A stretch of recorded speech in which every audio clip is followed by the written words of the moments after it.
ജീവിതത്തിൽ ആദ്യമായിട്ട് desert safari കാണാനായിട്ട് വന്നിരിക്കുകയാണ് കേട്ടോ. ഡെസേർട്ട് സഫാരി എന്താണെന്നുള്ളതും അതിനുള്ളിൽ എന്തൊക്കെ കാര്യങ്ങളുണ്ടെന്നുള്ളതും ഒക്കെ ഞാൻ അറിഞ്ഞത് ഇവിടെ പോയതിന് ശേഷമാണ്. കൂടെ അച്ഛനമ്മയുണ്ട്. അപ്പോൾ അവരുടെ എക്സ്പീരിയൻസും എനിക്ക് മനസ്സിലാക്കാനായിട്ട് പറ്റിയിട്ടുണ്ടായിരുന്നു. എന്തായാലും ഒരു വെറൈറ്റി അനുഭവം തന്നെയായിരുന്നു. യു എയിൽ ഇപ്പോൾ ഉള്ളവരും അതുപോലെ യു എയിൽ വരാനിരിക്കുന്നവരൊക്കെ ഇതൊന്ന് അനുഭവിച്ചറിയണം എന്ന് ഞാൻ പറയാണ്.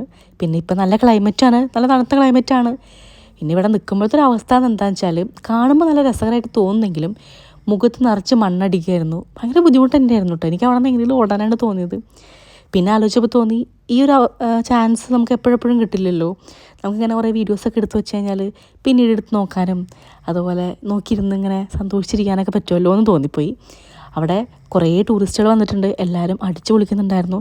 മാക്സിമം എന്നെക്കൊണ്ടായ രീതിയിൽ ഞാൻ വീഡിയോസൊക്കെ എടുത്തു. എൻ്റെ ഹോബി അതാണല്ലോ.